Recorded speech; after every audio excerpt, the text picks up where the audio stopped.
a lot easier to avoid a crappy problem than to have to go back in later and clean it up. It may sound simple, but I can guess that many of you would probably rather be reading or writing or researching or maybe even copy editing than thinking about seemingly mundane legal issues that might impact you as an author.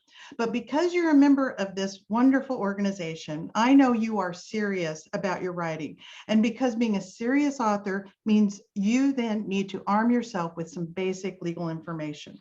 Now, lawyers' brains are shaped in some really weird ways. We are taught to always assume that the very worst case scenario could happen and to plan from that. Now, although lawyers, do need to jump into exciting things like the United States tax code and the ins and outs of estate planning, for example, we know that we cannot possibly memorize or know everything that we need to do. So in school, we are taught something called issue spotting, where we're presented with a series of facts and you turn on your critical thinking skills to identify potential dangers in the road ahead. So that's what we're going to be doing during our time together. We are going to talk about a set of hypothetical facts, some might even call it a story, about an aspiring author who was just trying to publish a book. After all, how hard could it be? She had heard that on that little old website called Amazon.com, there were over 5,000 books that got published every day. So, well, sadly for our aspiring author, not that I have a script that just fell on the floor, sadly for our aspiring author, let's say her name is Blossom, things may not have fallen into place as easily as they do at the end of a romance novel. In the fall of 2019, Blossom visited her beloved great Aunt Rose at Rose's beautiful cabin nestled in the Kansas Flint Hills. Aunt Rose had had a pretty interesting life. The oldest of 4 sisters, she'd never married or had children. She had returned to Kansas to spend her final days after traveling the world as a pioneering photojournalist, a woman of deep confidence and grit. There were rumors about rifts between her and her sisters, the youngest Blossom's own mother, but the details had only been whispers kept from young ears.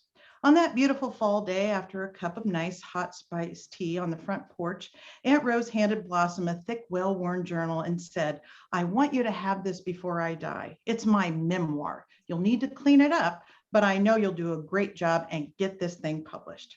After Aunt Rose's very peaceful death, Blossom was determined to see that this writing project was born. And if she made a few bucks along the way, well, even better. Blossom does have some big legal hurdles to overcome. The content of the journal is considered intellectual property. This is the most important legal concept for writers because it is what protects your work. Intellectual property is the intangible aspect of a physical product. Blossom owns the tattered journal, but does she have the legal right to publish its contents? Intellectual property, like other property, houses, cars, jewelry, is owned and therefore can be bought, sold, lent, or bequeathed, which means gifted at death. Let's use the example of a book to explain intellectual property. When you as a reader buy a book, you only own the tangible part of that book, the cover, the paper, and you can resell it or give it away. You do not own the intellectual property, the narrative. As a book buyer, what you have done in the eyes of the law is licensed the intellectual property from the seller. As an author, this is important for you to know. In traditional publishing houses, the author grants a license to the publisher. We'll talk more about that later when we talk about contract law. So for Blossom to publish this book, she needs to have the copyright, one of the 4 main areas of intellectual property law. The others are trademark, trade secret, and patents. Copyrights are the legal rights that belong to the owner. Of course, they cover writings, but if Aunt Rose had been a musician, an actress, a choreographer, and yes, her photographs, any and all of her original content would be covered. The original content requirement logically means there's enough content to be protected. A few sentences, a meme that you might see on Facebook does not create enough content to successfully argue you have material that you can copyright. So a title or a one-line quote are not copyrightable because there isn't enough original material. Now, there are cases where a word, a phrase, a color, or even a smell does fall under that umbrella of intellectual property. Excuse me. I'm sorry, I thought I had turned that on. Turn that off. So where are we? Okay, so trademark law does kick in when brands can be identified by little pieces of content. Trademark law applies to something called goods and services. So how would that impact you as an author, you might be thinking? I've seen a lot of creative add-ons from authors, a t-shirt with a phrase from a self-help book, for example, a plush toy made to look like the character of a children's book.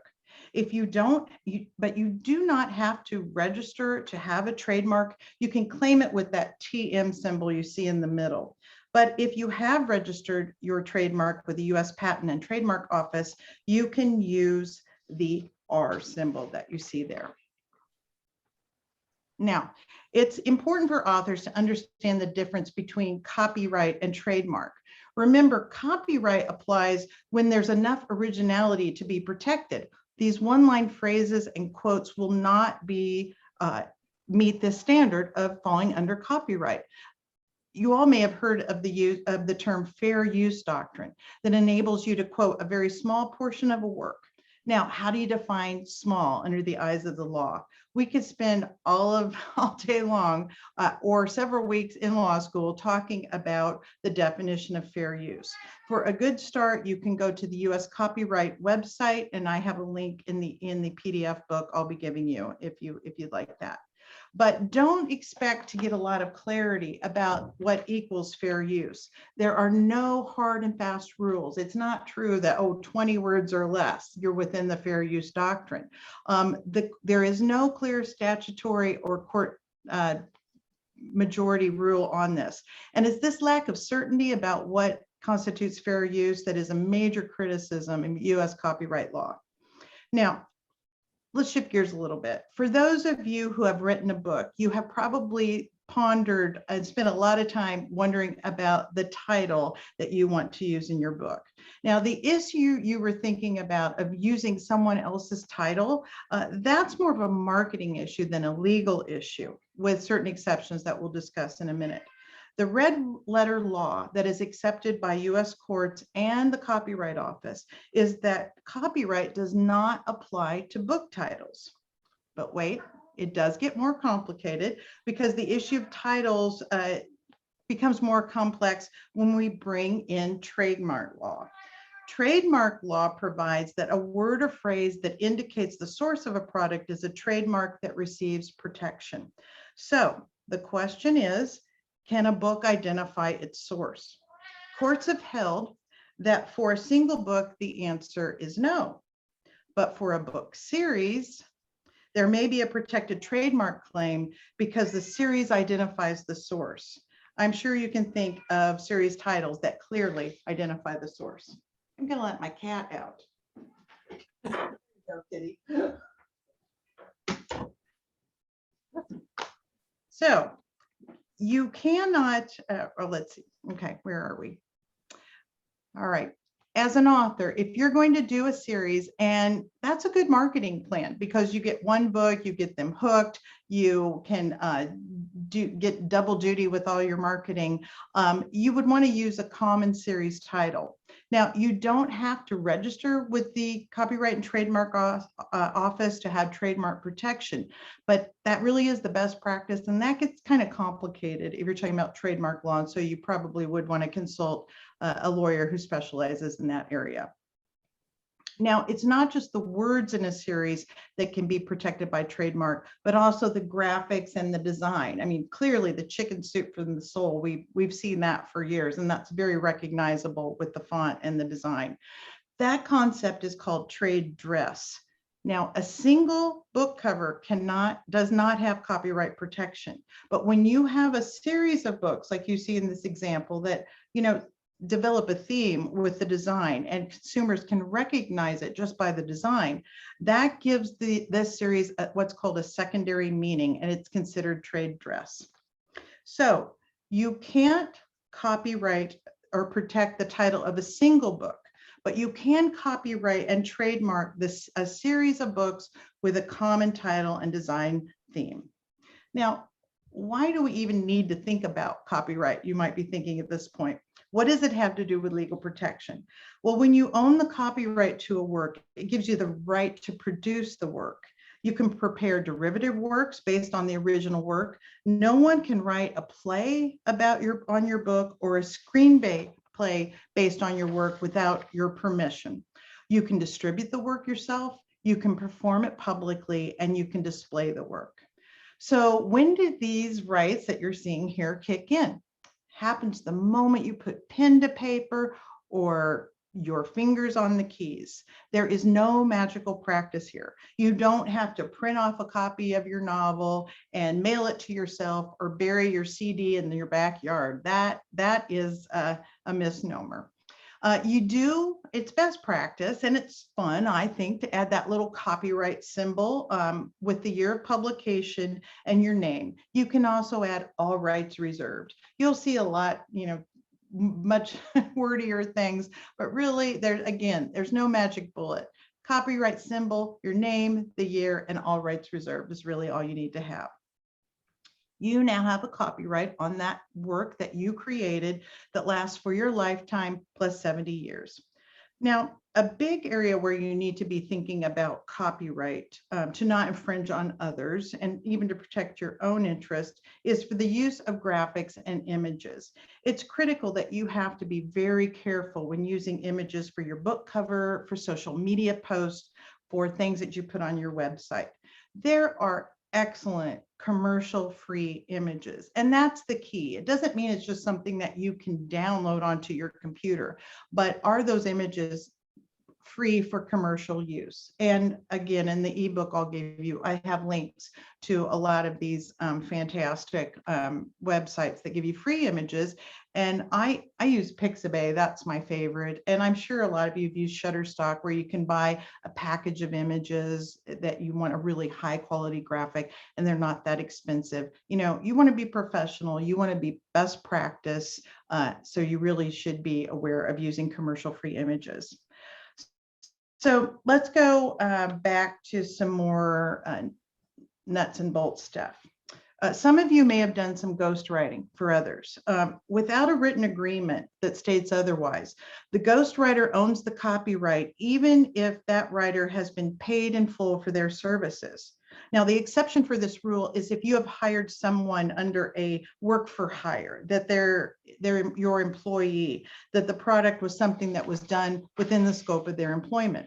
Now, the nature of the work relationship really, I believe, leads to the most common misunderstanding among authors about copyright. When you pay for others to create intellectual property for your book, unless you have a written agreement stating otherwise, you do not have a copyright on that particular part of the work. You have permission to use the work, but you do not have ownership of that particular work. So you don't have copyright on the work you pay from a photographer, a graphic designer, people who do your website, copywriting done for marketing materials, or a video that's produced for your book, for example. Unless you have a work for hire employment situation or a written agreement stating otherwise, you legally have nothing more than a license. Now, why does this matter? Remember, a copyright gives you the rights to display, copy, distribute, and perform. It is implied that the cover you receive from your graphic designer is going to be used for the cover for that specific purpose. But other examples that you don't have a license that goes beyond that. It's tricky when you have leased photographs to be used inside the book, for example. Can you use those photos for publicity or for your website? What if you wanted to make a plush toy from the illustration that an illustrator did for you?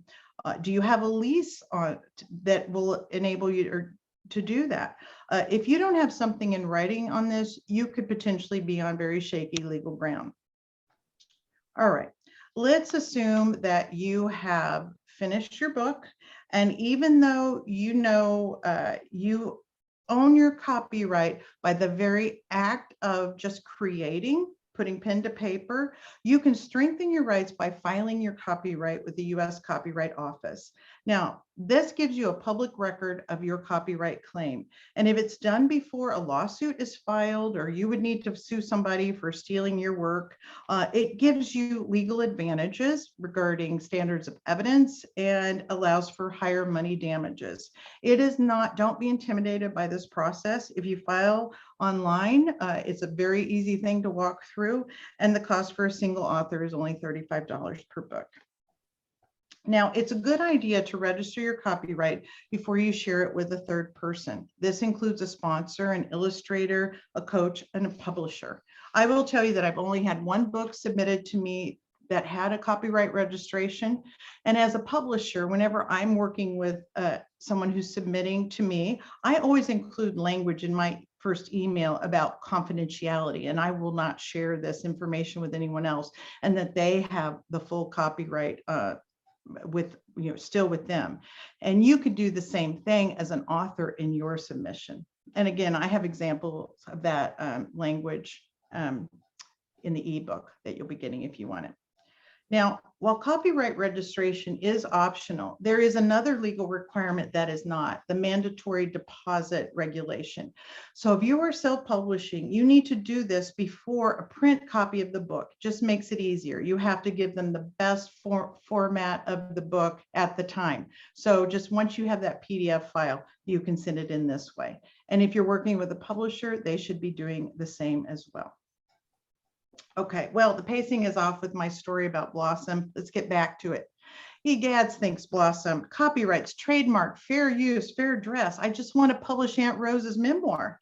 But there is still a very big legal hurdle for Blossom. Aunt Rose was too busy living a fun life, having a great time, and didn't get around to writing her will.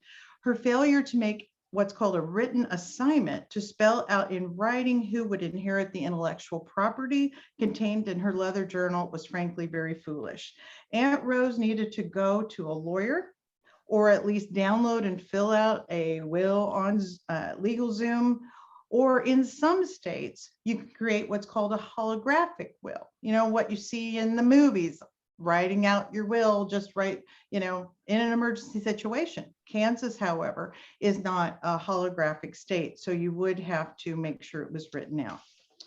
The best practice is to state specifically in your will who will inherit the intellectual property. This is something every author should leave in their wills. And in the case of our aunt we're talking about, it was not published. So if you have a work in your drawer and you hope or think somebody might want to publish it after your death, go ahead and make a reference to that in your will. If there's not a specific provision in your will, then the probate court would look at the catch-all provision about a will. It's the section that covers any and all remaining assets and states who it would go to. Now, in our case with Aunt Rose, she died intestate. The laws of intestacy vary from state to state. In Kansas, as in most states, Rose's estate would go in equal shares to her sisters, as both her parents are dead and she has no spouse or children. So each of her sisters would inherit 1/3 of the intellectual property in the leather journal. Are you beginning to see how much easier it would have been if Rose had just put her desires in her will? Now, because lawyers or as authors, we can use our imaginations and change facts very easily. Let's assume that Aunt Rose, in fact, did have a will. So we've overcome that hurdle. And when Blossom sits down to read that journal, she's a bit surprised because she finds out that her aunt was on to some of the nasty things the other sisters were saying, and Aunt Rose had decided to spill a few secrets of her own. So does that raise any legal concerns? Defamation, I'm sure this is a concept you're all familiar with. In the written world, it's called libel. I'm not going to go into that in depth. Again, that is in the book, but it's one of those issues you need to be familiar with.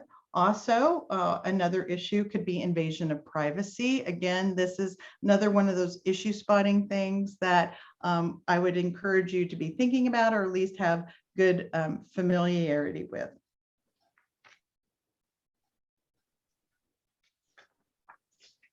So let's move on and assume that the legal issue of copyright isn't a problem. We don't have defamation or privacy. And all of a sudden, here comes one of Aunt Rose's dear friends.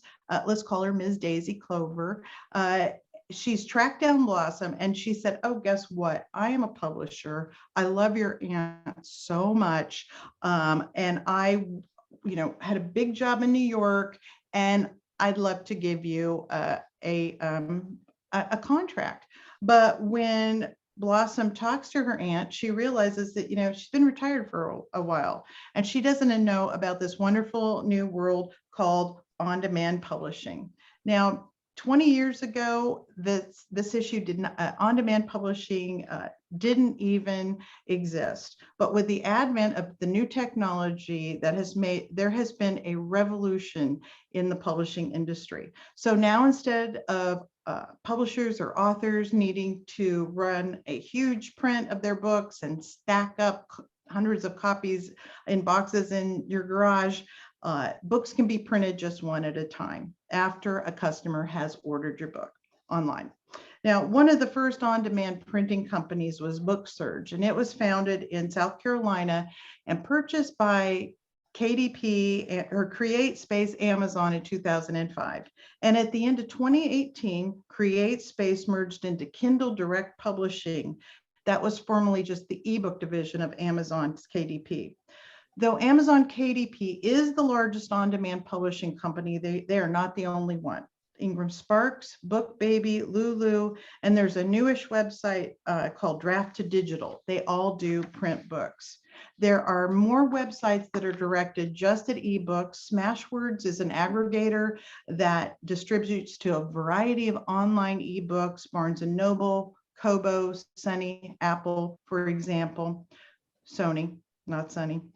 Amazon.com KDP also has an expanded distribution level. I tell authors who publish just on Amazon KDP, you can rightly say, if you go with expanded distribution when you are publishing your book, that their book is available on Amazon and wherever books are sold.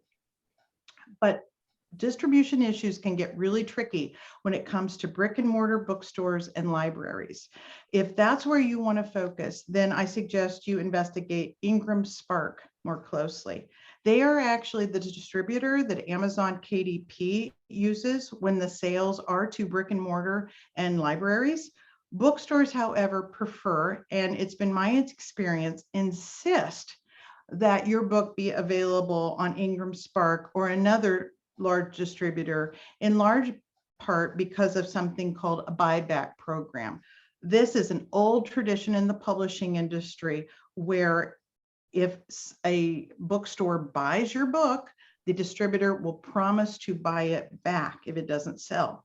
Amazon does not have this buyback policy. Now, this issue gets sticky wicky real quick. There's a lot of detail that's available about that. I direct you again to the ebook, do your own research, or I'm available for private consulting if you have more questions about that. Okay, so I know that you all have creative hearts, right? And sometimes as authors, we go, business, taxes, yuck. I'm married to a CPA, so, he gets excited about this kind of stuff. But when you are an author and you want to be a serious author, you really have created a business. So there are certain things you just have to do. You need to keep track of your expenses. You're going to really appreciate this at tax time. You need to educate yourself about sales tax rules for the state where you are selling your book directly to readers. Now, online sales, you don't have to worry about it. That's one of the nice things that websites collect and are responsible for paying sales tax. If you have your books on consignment, make sure you are clear about the collection and payment of sales tax. To get a retail sales tax, like say you're going to be selling your book at the Kansas Book Festival, you can be a vendor there for a really very reasonable fee. You need a retail sales tax license. They're called different things in different states. If you don't have one, the Kansas Secretary of State website is terrific, and it's very easy to walk through and to get that license. Third, you need to understand the tax rules regarding paying independent contractors. Now, this is something people don't like to hear, but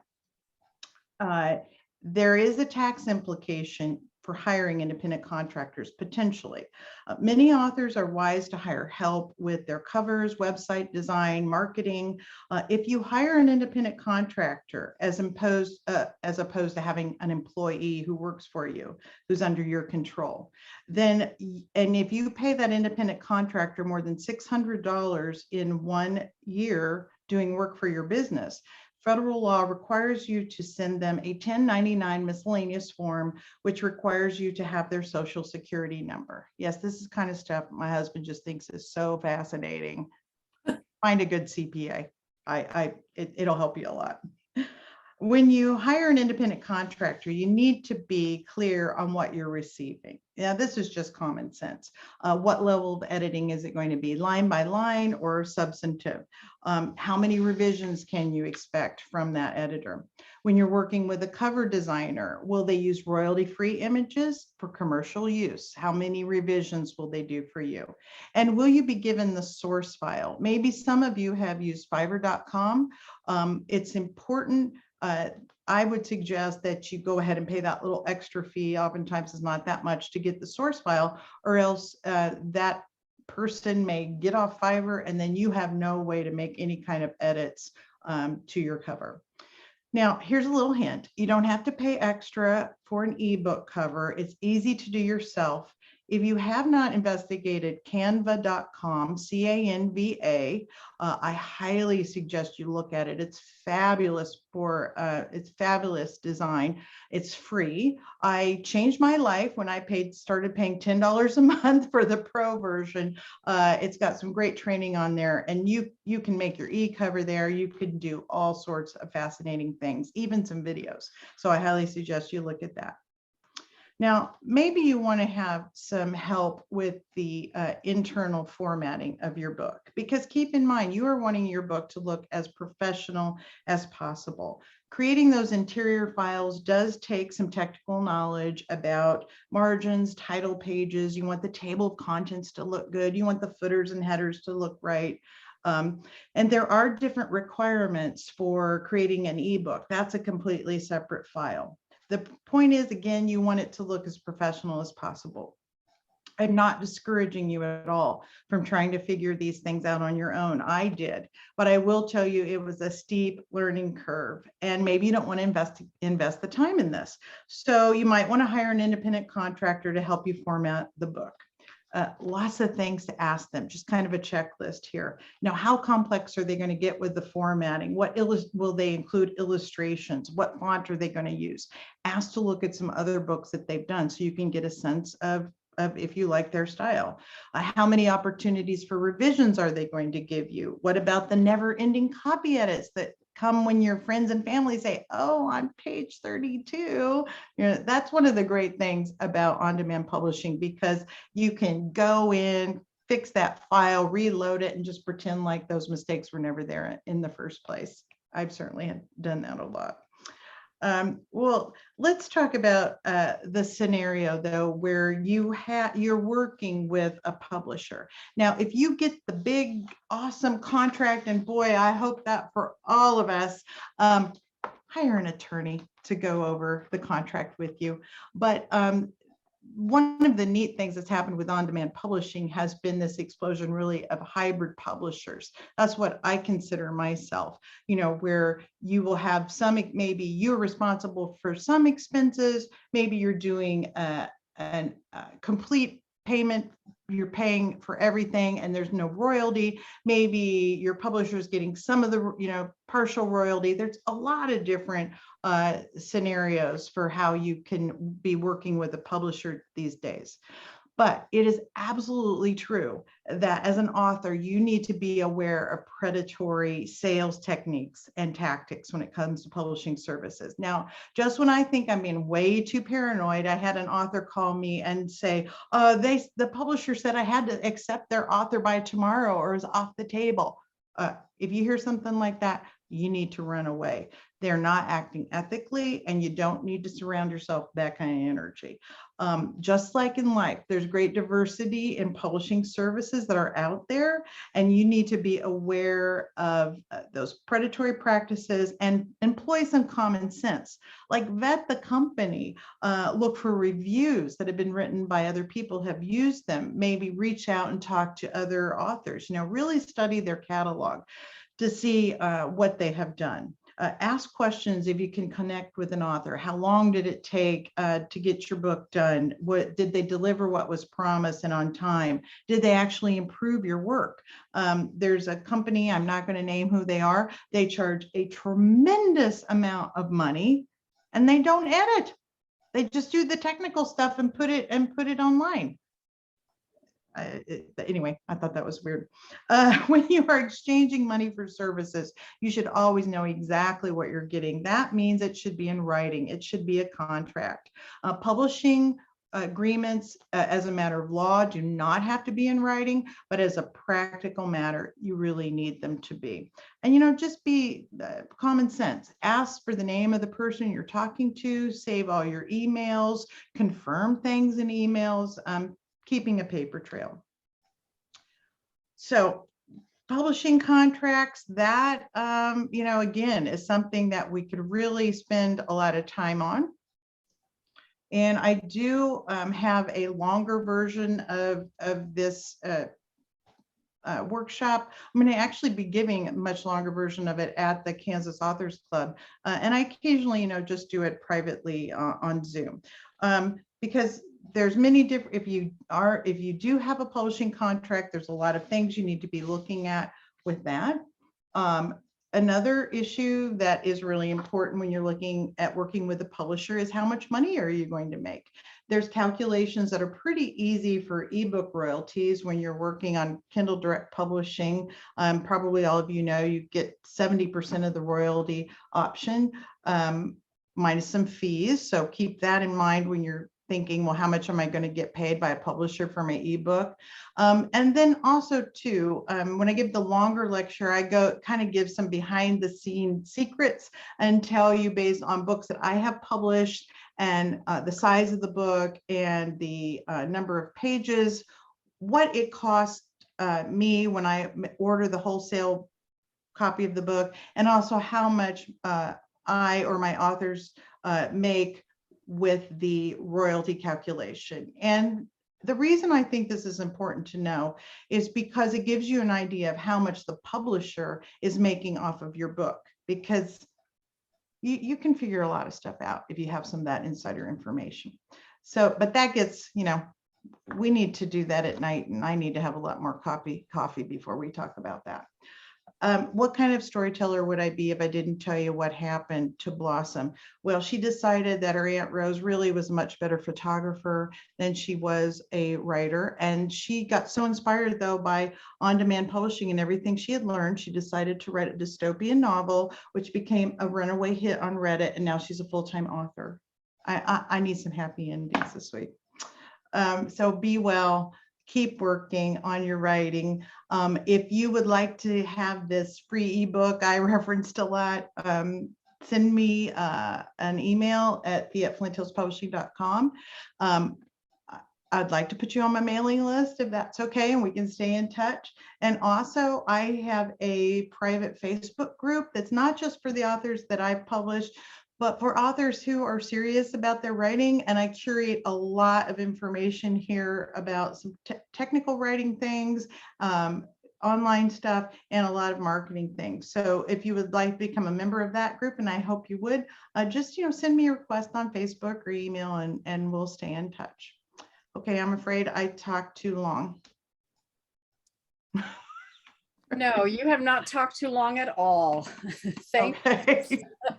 I got 4 more hours, so you can keep on going. Oh man, I don't have that much coffee.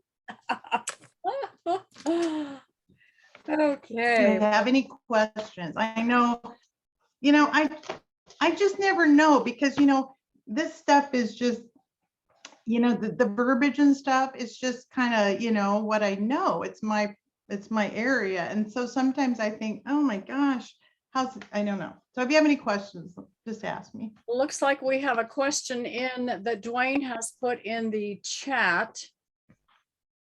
Yeah, okay. All right. Oh, it's a long question. This is a Is question. copyright permission required from a self-publishing company, or do I, as the author, Have hold sole? one. The company is blurb.com. They were not invited. Okay. Okay. All right. All right. Okay. So you worked, whose question is this? I'm relaying this question. Oh, to okay. you All right. from, So my So sister. blurb.com, what I would need to do is I would have to look at, again, you look at the agreement between the parties.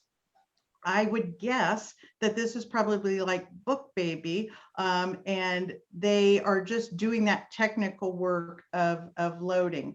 They assigned an ISBN just because they have purchased the ISBN through their company, doesn't mean that is irrelevant for copyright. Flint Hills Publishing assigns all the ISBNs to our authors, but the authors still, I do not take a lease on if someone publishes on Amazon, personally, I have decided not to take a lease on the copyright.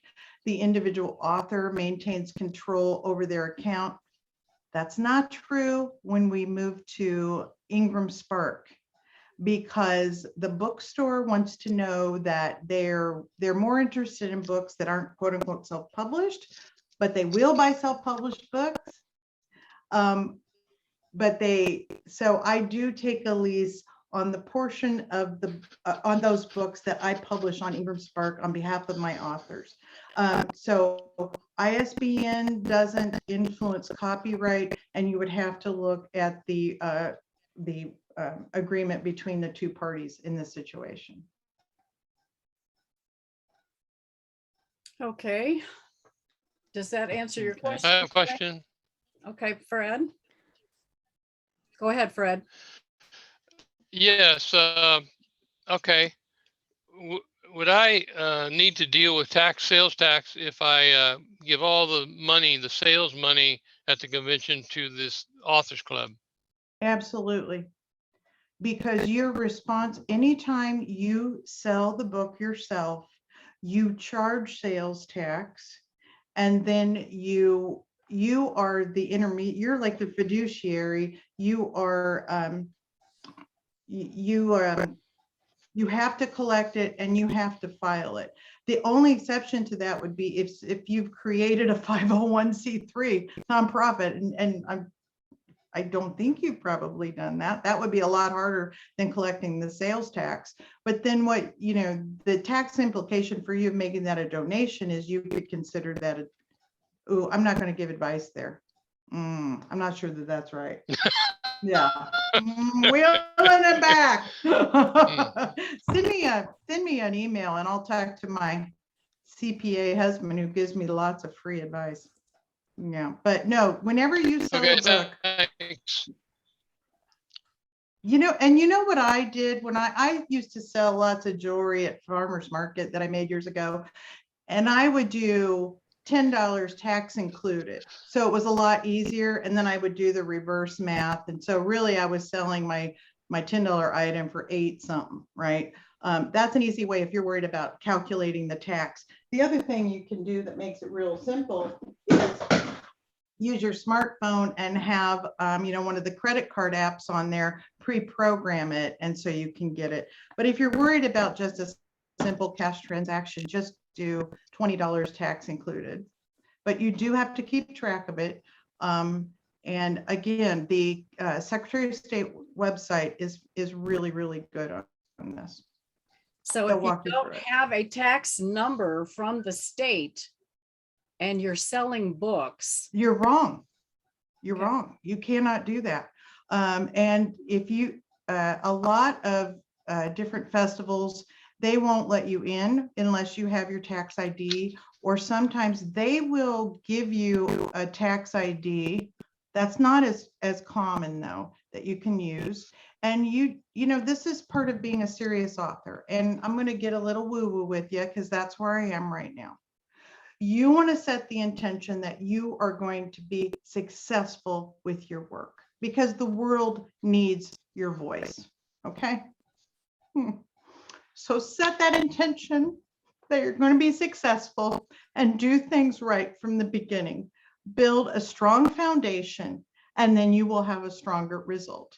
And that includes yucky things like taxes. And my husband is available to talk to people about that. You would not believe the number of friends that he has given fantastic advice to. It'll take you 10 minutes, and then you'll feel so much more comfortable. So set that intention for success. Well said. Thank you for that.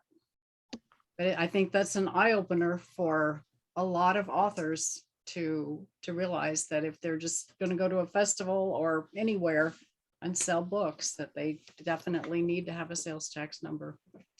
Unpleasant, but reality. So Carol, did you have a question? Yes, I was curious about the ISBN number. I have started in about 2001 and I got 10 numbers that had to pay all at once, and I've only used 9 of the 10 and closed out my account. But I was very curious, when you're doing something print on demand through some place like Kindle, do you pay them and some small amount, and they do something that ends up being registered in terms of an ISBN number? All right. That's a great question. This was a steep learning curve for me because when I published my first book, which was a memoir I wrote with, it was a life story about Royce Fulmer. I don't know if any of you know him. He was a very beloved land developer, contractor here in Topeka, and he was on a secret mission in World War II. Look at me sneaking this in. A Drop in the Night, the life and secret mission of a World War airman. I am publishing the book, figuring out what to do, and it said, I was on CreateSpace, Amazon, that's what it was called then, and it said, do you have your own ISBN or do you have a free one? Or do you want a free one? I'm like, well, sure, I want a free one. It was a huge mistake because then my ISBN said my distributor was Amazon CreateSpace. Ew. So you were so smart, Carol, years ago to buy through, is it Bowker, Bowker? Is that where you got yours? I believe it was in Chicago. Yeah, so they'll last forever. Okay. You were so smart to do that. And you always want to use those when you are publishing your books. Now, it's not required that you use an ISBN for an ebook, but again, it's best practice. And then if you had a print version or a hardback version, which you can do on Ingram Spark, use another ISBN. Again, these are just best practices.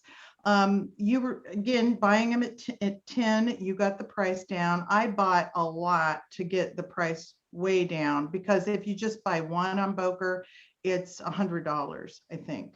But if you buy a set, it gets down. I've got it down to they're just like, $6 for what I use. So, but, I like to put one on each of the different versions of the book. Did I cover all your questions there, Carol? Mm-hmm. Okay. Okay, anyone else? I have a quick one on Ingram Spark. Mm-hmm. When you are setting your prices in Ingram Spark, I have always in the past hit the button that says no returns. Okay. Am I shooting myself in the foot by making it so that no bookstore is going to want to buy those books? Or will that keep them from buying it? I do that to maximize the royalties, but Okay. once you hit return, I mean, your royalty amount goes way down. I would make the argument that if you're not going to do the return, there's no reason for you to use Ingram Spark. Because you can get the distribution on Amazon, and it's been my experience. I, work with Marcia Sobolska, love her book, Watching Men Dance. This was a hard lesson. She was visiting her daughter, at Stanford, at a wonderful bookstore, had been talking about her book. The bookstore owner was so excited, and he said, well, let me go look it up. Well, he went to go look it up on Ingram Spark, and after that, crickets, no conversation. I've run into that a couple times. So that's why I decided I was going to go with Ingram Spark. If you don't check that allow buyback, again, it's got crickets. I've read about this. I've been to conferences on this, and it's been my own personal experience. The reason I think that you are wanting to get in the bookstores is not necessarily because you're going to make as much money as you are on Amazon. I tell my authors to direct people to Amazon or to go ahead, and hoof it themselves if they're interested in making money. But when you are on Ingram Sparks, you're doing the return, which can be financially quite tricky. And I don't know if you want to get into that right now. We could maybe at some other point. I don't know. The advantage is you are in Rainy Day Books, and you could have a relationship and say, can I come give a presentation? I mean, it ups it to a different level. And also it gets you in libraries. And I don't know if any of you have done research on, that's a wonderful way to try and expand, is reaching out to libraries. They have budgets, to buy books. So. Okay, may have to revisit that area of Ingram Spark the next time I publish a book. Yeah. So. I'd like to mention that I have had books returned to me over years from businesses that are so beat up when they come back, they're worthless. Yes. Well, okay. Just to get in quickly into the Ingram Spark return, you can, when you are publishing, you can say, send the book back to me. And if you do that, then you're going to be responsible for $20 worth of shipping, and you're going to have to return the royalty that you made on that book and their cost of the book. Or you can say, if the book gets returned, I just want it destroyed, and you don't have that shipping cost, but you still have to pay Ingram Spark back the money that they invested in the printing. So yeah, that's where it gets kind of tricky. Now, Carol, that's interesting to me that you have had books returned, because I was hopeful that really wouldn't happen. Well, it was a long time ago. Okay. It was antique time. Oh, okay. Okay, any other questions for Thea? All right, thank you so much, Thea, for joining us. Oh, today thank and for you. this Thank you very informative much. Very much. program. Thank you. Again, if you want a copy of her ebook, send an email to thea@flinthillspublishing.com. Mm-hmm. Okay, and we're Thank you. anxious to see you at the convention in October as well. So thank you so much. Appreciate Oh, it. thank you. You're welcome to stick around since you are a Yeah. member. I'm going to. Thank Okay, you. great. I'm going to stop the recording.